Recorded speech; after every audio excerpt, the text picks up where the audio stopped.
Notre rôle maintenant, c'est détecter notre lumière et en profiter au maximum. Et quand on a un plaisir ou un désir, la porte s'ouvre encore plus. Comprenez, c'est quoi la lumière? Lumière, amour. C'est pas important qui tu es, où tu es, comment tu es. Dieu t'aime. Le livre de Bereshit, c'est le livre de quoi? Des Midot. C'est le livre que, d'après les histoires qu'il y a ici, on doit comprendre comment se comporter.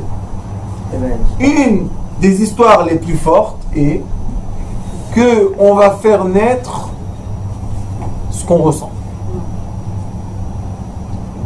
Et le premier homme, le serpent, qu'après Akadosh Baruch Hu a créé un deuxième homme, qui est le premier homme que nous on connaît, c'est pour réparer la faute. Mais qui a créé la faute? C'est Dieu. Vaïtatsev et Libo. Et voilà. Quand on fait des choses avec tristesse, le résultat ne sera pas gai. Magnifique. Elle a tout compris là-bas.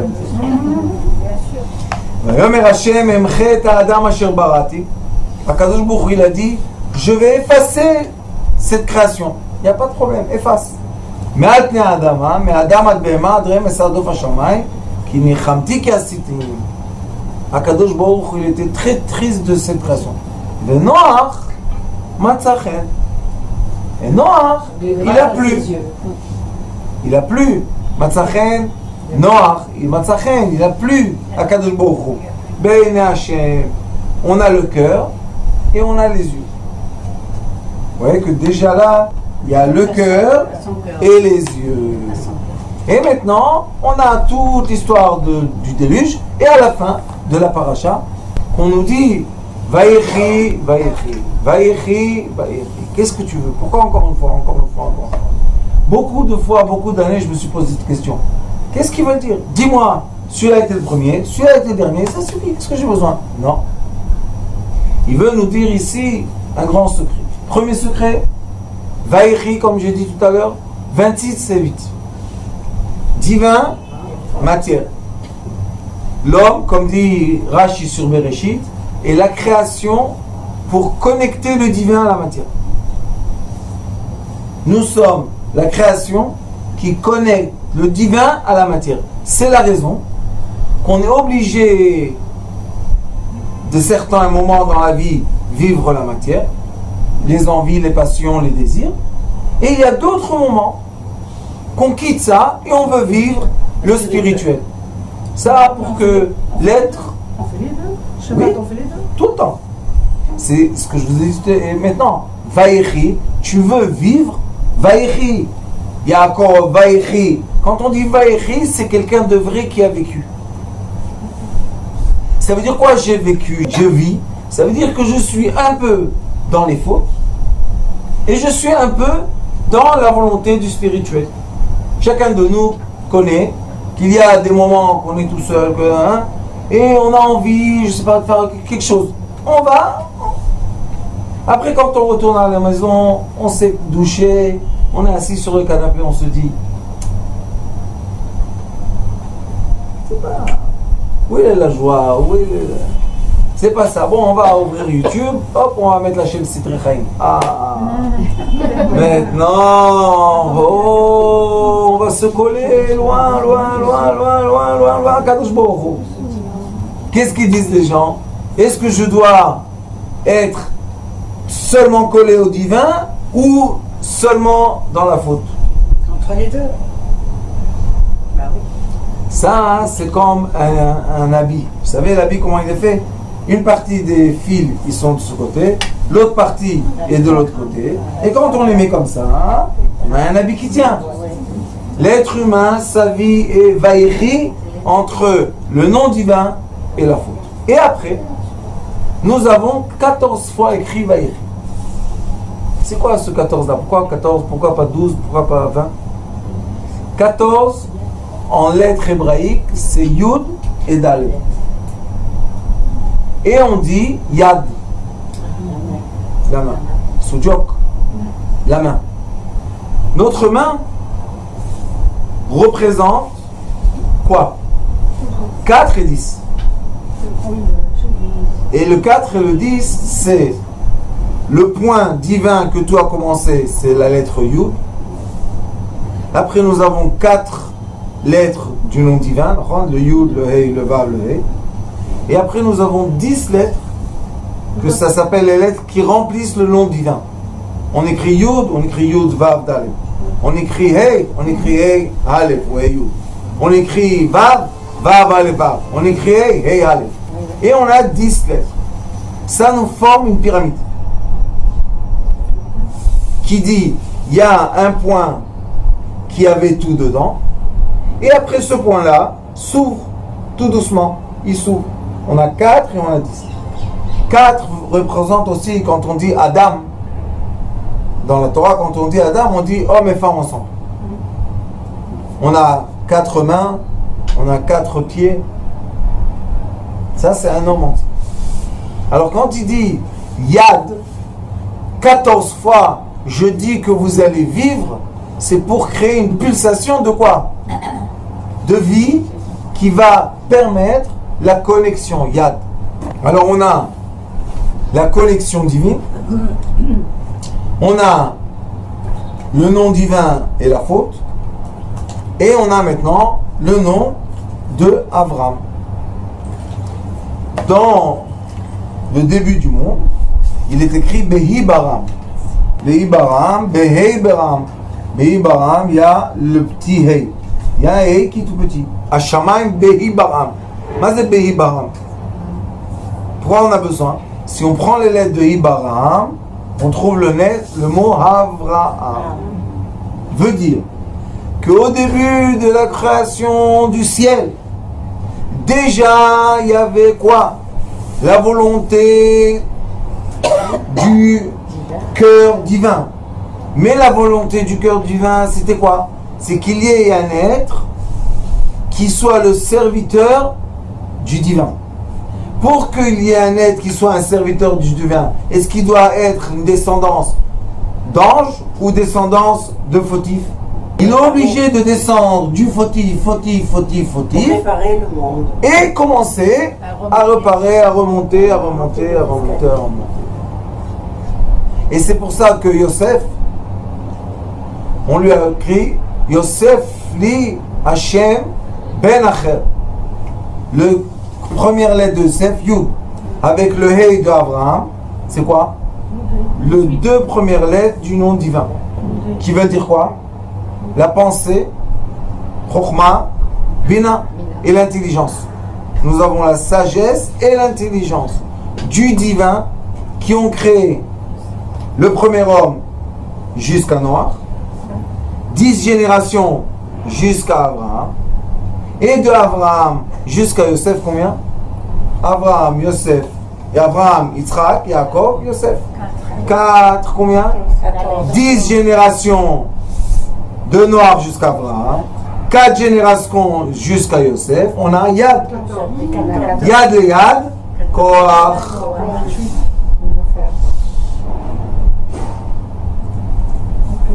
C'est la force de quoi? D'aller vers le divin, malgré qu'on est... Yosef, qu'est-ce qu'on a dit? Il a été jeté dans le puits, dans le fin fond. Il a été jeté dans la prison, en bas. Joseph, le tzaddik, il est monté d'où? Il est monté de l'endroit le plus bas.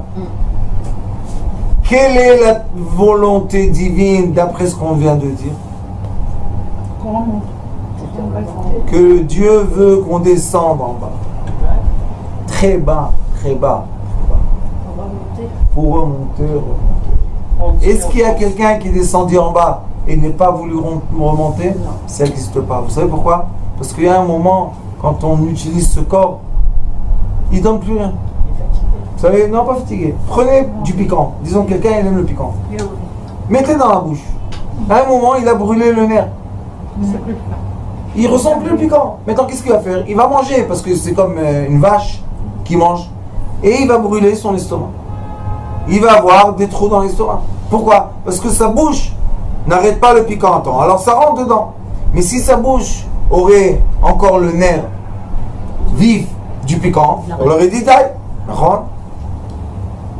Nous, quand on utilise notre désir, envie, passion, etc. J'avais soif, j'ai eu de l'eau. Combien d'eau je peux boire? 1 litre. 1 litre. 2. Fini. Non, bois 10. Comment je vais boire 10? Et si je bois 10 litres d'eau, qu'est-ce que je vais faire? Je vais affaiblir mon système humanitaire. Alors, qu'est-ce que ça veut dire?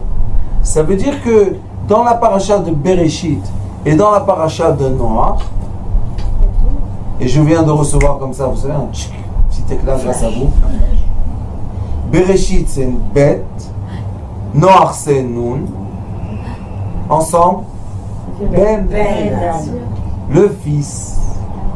On a ici, dans 52, on a ici, Ben, 52. On a ici le parchemin de la naissance de nos enfants. Question dure.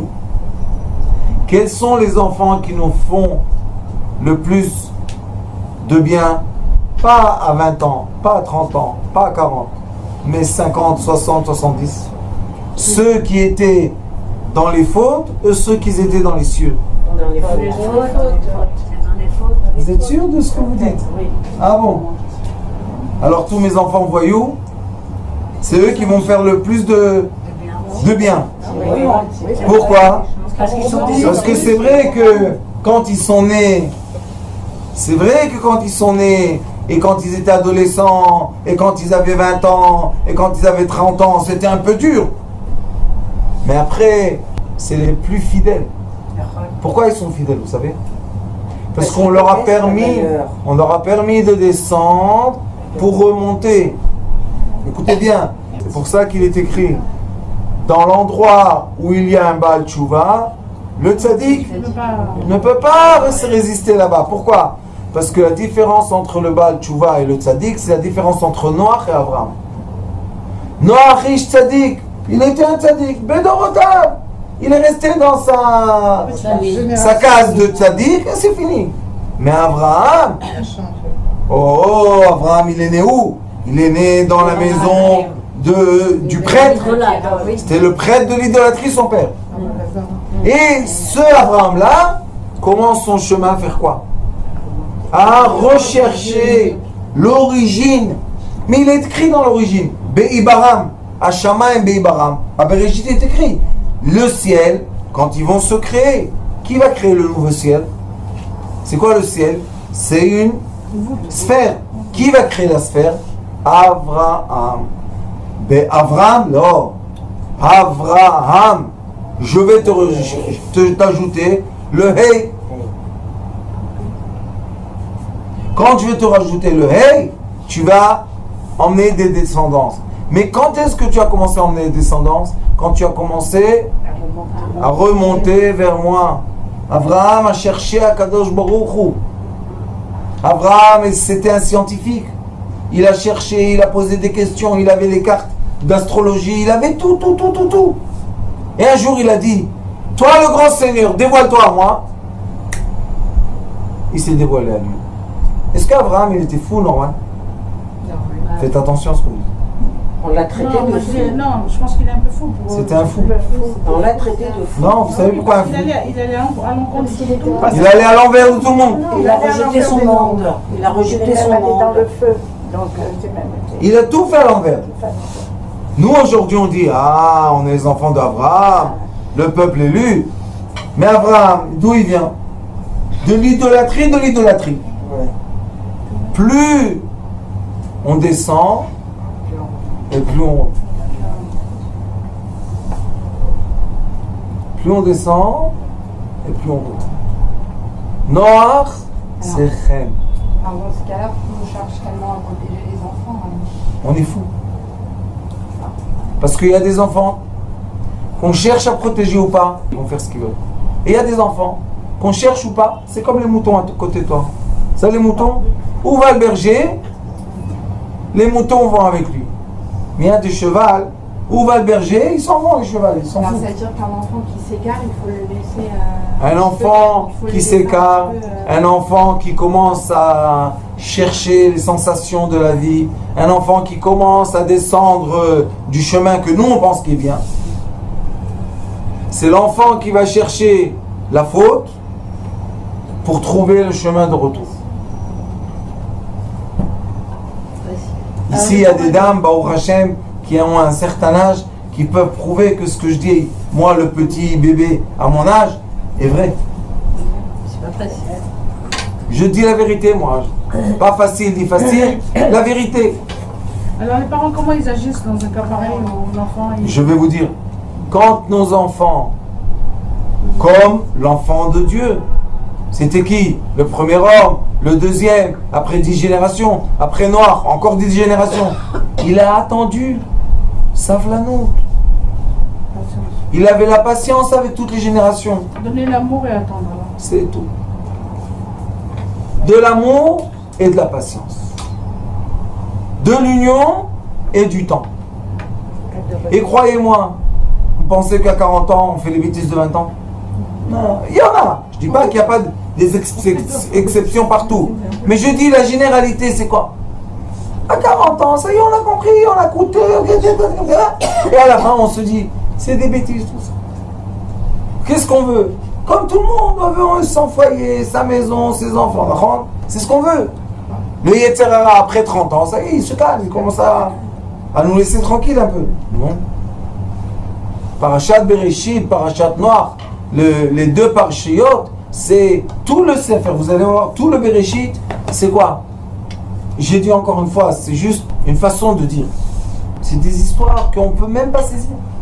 Ça veut dire quoi? Qu'Akadosh Baruch Hu parle avec un être humain. Où on a entendu qu'Akadosh Baruch Hu parle avec un être humain? Et ceux qui disent qu'Akadosh Baruch Hu parle avec eux, qu'est-ce qu'on dit? C'est des illuminés, les pauvres. Ils sont... Mais peut-être c'est vrai, peut-être il parle avec eux. Et sachez une chose, un peu de l'expérience de la vie, les gens qui ont eu des expériences les plus puissantes, ce sont les gens qui ont l'éclat de lumière le plus grand. Les gens qui n'ont eu aucune expérience dans leur vie, toujours à côté de maman, dans l'habit de maman, elle le cache. Mais Marie, viens mon fils, viens, mange, ça fait rien, elle t'embête, viens chez maman, viens chez maman. Le pauvre, à 70 ans, à 60 ans, la maman elle s'en va. C'est plus rien faire. C'est plus. Et vous savez qu'en Amérique, il y a toute une étude qui a été faite sur des fils qui étaient liés à leur mère. Et quand la mère elle est partie à un âge, on veut, 70, 80, 90, 120. Et qu'est-ce qui se passe avec l'enfant qui reste? Sauf à Hollande. Sauf à Hollande, vous savez qu'est-ce qui se passe? Après quelques années, il s'éteint. Mais l'enfant qui était le chet, le voyou, le truc de... Quand la maman elle s'en va, qu'est-ce qu'il fait? Il continue une génération. Il prend et il continue une génération. C'est pour ça que la Torah, elle veut nous donner un enseignement de vie. Le livre de Bereshit, il est écrit dans les livres, les commentateurs disent que la Torah devait commencer de Shemot. Où on a reçu la Torah? Shemot. Alors on devait recevoir la Torah. Après on nous écrit l'histoire. Non, les sages disent Derech Eretz Kadma la Torah. C'est quoi Derech Eretz? Le comportement de l'être humain est plus important que la Torah même. Pourquoi? Il est écrit sur Aaron, le prêtre, le Kohen. Il est écrit Aaron, Ohev Shalom. Il aime la paix. Rodev Shalom. Il poursuit la paix, il veut la paix, il cherche à faire la paix. Ohev et Abriot. Il aime les juifs. Non. Ah, Tout le monde. vous savez lire, moi aussi je lis Briot. Il n'y a pas écrit Ohev et Ayoudim. Ohev et Abriot Kulam. À la fin, Mekarvam la Torah. C'est quoi Bereshit et Noir? Ohev Shalom, l'entier de l'homme. Ohev Shalom, Rodev Shalom. Il a, Akadosh Baruch Hu, il a attendu, il les a poursuivis pendant 10 générations, encore 10 générations. Ohev Shalom, Rodev Shalom. Ohev et Abriot. Il a aimé tout ce qu'il a créé. Shmot ou Mekarvan, la Torah. Qu'est-ce qu'il approchait à la Torah? Des esclaves. Mazébriot, il nous dit, moi j'aime les créatures les plus simples que vous pensez qu'ils sont simples. Eux, je vais les amener vers la Torah. C'est qui? C'est les Baalei Tchouva. Ceux qui ont fait Tchouva. Vous savez c'est qui dans la Torah? Dans le Talmud? Rabbi Akiva. Rabbi Akiva dit 40 ans j'étais ignorant. Et c'était pas seulement un ignorant, c'était un Maharetz, c'était un dangereux. Et 40 ans j'ai étudié. Et 40 ans j'ai enseigné. Mais Rabbi Akiva, c'est celui qui tout le temps dit approche-toi de l'être humain, donne l'honneur à l'être humain, occupe-toi de l'être humain, va'avta l'reacha kamocha, c'est Rabbi Akiva. Et ce Rabbi Akiva, c'est l'image de Aaron. Et Aaron, c'est l'image d'Abraham. Et Abraham, c'est l'image de Noach. On dit que c'est pas le même. Oui, mais Noach, ces générations, il a fait ce qu'il a pu faire. Alors le Zohar Kadosh il dit, mais non, Noach, tu devais poursuivre les gens de ta génération. Et si tu as parlé avec Dieu, pourquoi tu n'as pas prié pour eux qu'ils fassent tchouva? Mais c'est très facile de dire ça quand on est loin, 3000 ans de l'événement, on peut juger l'événement. Mais quand on est dans l'événement, on peut juger l'événement. Alors la Torah elle nous dit, Bereshit Noach. Tu dois considérer tous les êtres humains comme tes enfants, comme ton fils Ben. Et quand tu considères les êtres humains comme ton fils, comme le Ben, alors tu peux continuer. Noach, Lech Lecha, Vahera, tu peux continuer. Mais si tu ne les mets pas comme tes enfants, tu ne peux pas. Quels enfants? Ceux que Akadosh Baruch Hu a pleuré. Ceux que Akadosh Baruch Hu a vu une grande partie détruite. Ceux que Akadosh Baruch Hu a vu. Vous savez c'est quoi un père qui perd la majorité des enfants? Il y en a un qui reste. Et celui-là qui reste, encore c'est pas ce qu'il voulait. Encore 10 générations. Et voilà, on a le premier qui commence. Akadosh Baruch Hu a dit, Ki Adam et Sadeh. L'être est comme l'arbre. Regardez l'arbre. Vous mettez le noyau dans la terre. Qu'est-ce qui se passe? Il pourrit. Le noyau de la terre, il pourrit. Et après qu'il pourrit, qu'est-ce qu'il fait? Il se sépare. Il se sépare en deux. Vous avez jamais vu un... Mettez dans le coton, vous allez voir. Il se sépare en deux. Et après, il y a la tige qui sort entre eux. Donc la force de la tige de sortir, c'est de la force de la séparation. C'est un peu dur. La force de la création. C'est un peu dur de digérer ça, parce que c'est une vérité forte. Donc quand on voit des séparations, on doit être patient et amoureux. S'il y a deux enfants qui ne sont pas dans la même direction, il faut attendre. Qu'est-ce qu'il y a? Tic. Ça veut dire qu'il y a entre eux, il va y avoir une mèche qui va sortir comme ça, qui va être le début d'un arbre. C'est la même graine qui a été plantée. C'est elle qui monte. C'est elle qui monte. Quoi? Les enfants qui justement s'égarent un petit peu, est-ce qu'on doit leur faire des tochafot ou non? Jamais, quel tocha? Non, je sais pas, on doit leur dire... Ils sont nés de nous. C'est nous, oui, c'est nous, exactement. Oui, c'est nous. Oui, alors pourquoi on s'aime pas? Non, je sais, mais est-ce que par exemple, je sais pas, un enfant qui a volé ou un enfant qui se lève pas pour aller au minyan, ou un enfant, on doit le laisser? Nous on se lève tous les jours à aller au minyan. Laissez-le grandir, laissez-le faire son chemin, laissez-le aller avoir les expériences qu'il doit avoir. Mais bien sûr, laissez-le vivre pour qu'il revienne. Vous savez, j'ai quelques jeunes comme ça que je suis, ça fait beaucoup d'années. Pas les voyous de la forêt, des autres. Et ils étaient religieux. Après, ils ont demandé notre kippa. Après, ils ont demandé de changer d'école.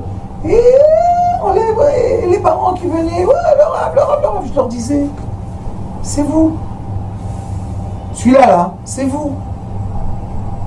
Jamais de la vie, jamais de la vie. J'ai un comme ça. Son père, un jour, il a enlevé la kippa. Je lui ai dit, pourquoi t'as enlevé la kippa, toi? Mais toute ma vie, ça me dérangeait, j'aimais pas ça. Je lui ai dit, alors pourquoi ton fils, il a enlevé la kippa? Parce que toi, tu veux pas la kippa. Laisse-le tranquille. Il a continué à grandir. Un peu à droite, un peu à gauche.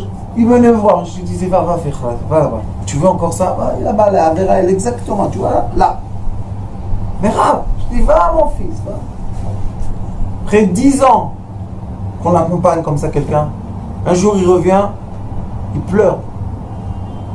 Rav, ça suffit. Mais qu'est-ce qu'il y a, mon fils? C'est le degré que tu es arrivé, viens, je te montre encore un degré, viens, monte un étage. Tu vois là-bas, il y en avait, regarde, va là-bas. Je veux plus. Maintenant, je vous pose une question. On a dans la maison un qui se levait tous les matins, qui a fait tout comme il faut, la machine. Et on a un qui était très loin et qui revient. Qui a la force? Qui revient.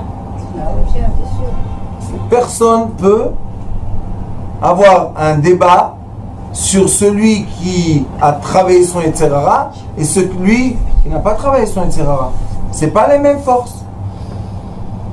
Celui qui a travaillé le Yetzirara, comme Moshe Rabbeinu, il était le roi de Couche, il était marié avec la femme la plus belle et la plus intelligente du monde. Il n'a jamais été avec elle. Mais il était dans le Nissan ou pas? Bien sûr qu'il était dans le Nissan, il était marié avec elle. Et qu'est-ce qu'elle lui a fait? Quand son fils à elle, avant ce mariage avec Moshe, est devenu un homme, elle lui a dit, toi l'étranger, va-t'en d'ici, je mets mon fils roi. Vous imaginez un peu? Qui est Moshe Rabbeinu? Bien sûr. Pourquoi elle est partie de Couche? Parce que le fils de cette reine qui a grandi est devenu un homme, 18 ans. Moshe Rabbeinu, il avait 40 et quelques. Elle lui a dit, hey, toi, c'est mon fils qui va régner. C'est mon sang, pas l'étranger. Vous imaginez un peu? Quelqu'un qui règne sur un pays et on le renvoie comme ça. Et qu'est-ce qu'il a été faire? Être l'esclave de Yitro. Il était son esclave. Alors quelqu'un comme ça, qui a eu beaucoup de vécu, il peut avoir le révèlement divin. Abraham, qui a eu beaucoup de vécu, peut avoir le révèlement divin. Noach, qui a eu beaucoup de vécu, peut avoir le révèlement divin. Vous comprenez ce que je dis? Même Yoshua, qui a eu un vécu pas facile, il a eu le révèlement divin. Mais après, qu'est-ce qu'il y a eu? Après Yoshua, qu'est-ce qu'il y a écrit? Skenim, on n'a plus entendu de révèlement. Et après, ça recommence. Il y a encore une fois des révèlements. Élie, Shmuel, Shaoul, David, ça recommence. Qu'est-ce qu'il y a eu dans cette période-là de silence? Qu'est-ce qu'il y a? On n'a même pas les noms. Chacun. Ils ont conquéri la terre, ils étaient sur leur terre, tout va aller bien. Mais où le révèlement, où le révèlement divin, où ils étaient avec l'arche de Moshe Rabbeinu, ils avaient tous les ustensiles du tabernacle, c'était check. Et après ça reprend et ça redémarre encore une fois. Après l'exil, 2000 ans. Où il est celui-là qui va dire voilà, moi je parlais avec Akadosh Baruch Hu, il est celui-là. On l'a pas, on attend qu'il vienne. On l'attend.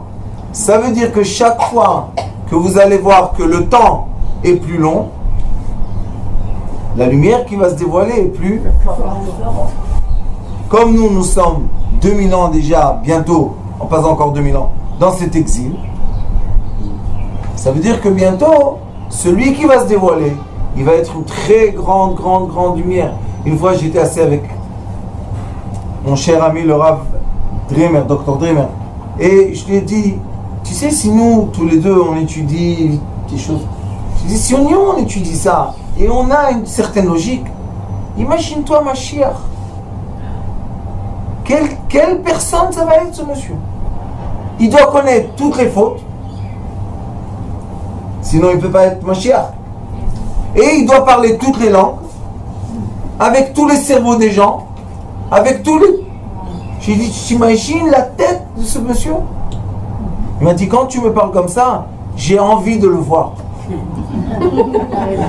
C'est ça qu'on a languit Mashiach. Pourquoi les gens ils disent je languis Mashiach? Qu'est-ce que tu as Mashiach? Toi, tu comprends quelque chose? Étudie un peu, après tu vas. Mais ceux qui étudient, ils disent lui, qu'est-ce qu'il va comprendre? Et vous savez qu'est-ce qui est écrit? Que nous on voit les lettres noires, non? On lit le noir sur le blanc. Lui il va lire le blanc sur le noir. On ne sait même pas. Il va lire, il va te dire voilà, Bereshit, il va commencer par Bereshit. Chaf, Aleph, Trek, comment ça va? Il va te dire ça, c'est la langue des unions. Parce que dans la langue du Talmud, il y a combien de langues, vous savez? 70. Dans le Talmud, il y a 70 langues. Comme les langues Pharaon s'appelle. Pourquoi? Parce qu'on dit qu'un sage, c'est quelqu'un qui peut écouter et comprendre toutes les langues. Pourquoi toutes les langues? Parce qu'une personne, quand elle veut s'exprimer vraiment, elle s'exprime le mieux dans sa langue maternelle. La langue, quand il était petit, c'est la langue qui a été enregistrée de la façon la meilleure. Donc on voit que Baruch Hashem, dans notre Torah magnifique, il y a de la lumière. Et nous, Baruch Hashem, je reçois beaucoup de commentaires sur les cours, et les gens disent, mais Rav, c'est de la lumière. Alors Bezrat Hashem Iratzon, Kadosh Baruch Hu nous donne la permission qu'on puisse lire entre les lettres. On ait la chance de comprendre que les mots Vaïchi, c'est pas un hasard. Le nombre de fois c'est écrit, c'est pas un hasard. Tout est pour nous indiquer une chose.